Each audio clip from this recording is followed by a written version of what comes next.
آج ہمارے یہاں کوئی بات ہمیں سمجھ نہیں آتی تو اتنی آسانی اور اتنی سہل پسندی ہو گئی کہ ہم اسکالر سے رابطہ بھی نہیں کرتے، نقطہ سمجھانا چاہتے ہیں۔ یوٹیوب، سوشل میڈیا، فیس بک بتایا حاجی کیا کہہ رہا ہے، بلکہ یہ بھی کچھ نہیں، اب تو اے آئی مفتی آ گیا، چیٹ جی پی ٹی مفتی ہے۔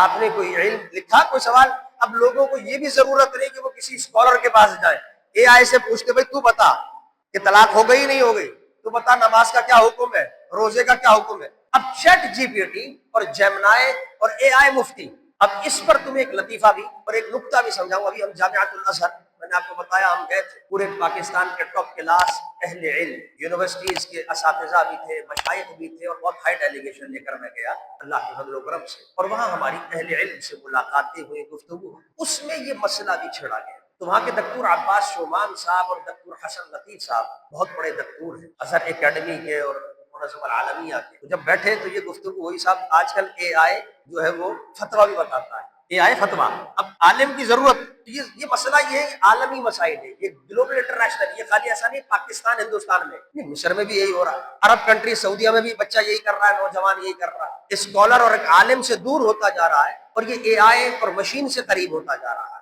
تو اس پر انہوں نے بڑی طویل بحث اور علمی گفتگو کہ علم کی اہمیت کیا ہے اور یہ مشین کتنا غلط سلط بتاتا ہے۔ تو انہوں نے کہا کہ دیکھو یہ ہم اپنے نوجوانوں کو بھی بتاتے ہیں عرب کے اندر، اور ایک عام بات ان کو سمجھایا کہ لیکن آج یہ مشہور ہو گئی بات کہ جو کچھ پوچھنا ہے بس اے آئی، چیٹ جی پی ٹی، اور ازہر کے اتنے بڑے بڑے اسکالر بیٹھے، عالم بیٹھے جو پوری دنیا کو علم دے رہے ہیں، لیکن بچہ اور نوجوان کو سمجھ نہیں آ رہی، علم کی قدر نہیں ہو رہی، اور وہ چیٹ جی پی ٹی سے اور اے آئی کے ساتھ ہر دین کا مسئلہ ہے۔ تو انہوں نے سمجھا کہ ہم نے ان کو ایک مثال دے کے سمجھائی بات۔ ہم نے کہا چیٹ جی پی ٹی سے ہم نے یہ پوچھا کہ اگر ایک ہی دن میں، مسئلہ پوچھا، فتویٰ پوچھا کہ اگر ایک ہی دن میں عید الفطر کی نماز بھی آ جائے اور عید الاضحیٰ کی نماز بھی آ جائے تو کون سی نماز پہلے ادا کریں؟ کسے پوچھا؟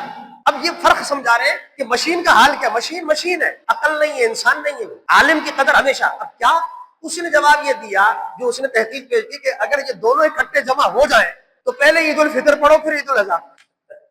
اب آپ سمجھ آئے؟ اور اب آپ غور کریں، کیا عید الفطر اور عید الاضحیٰ ایک دن میں آ سکتی ہے؟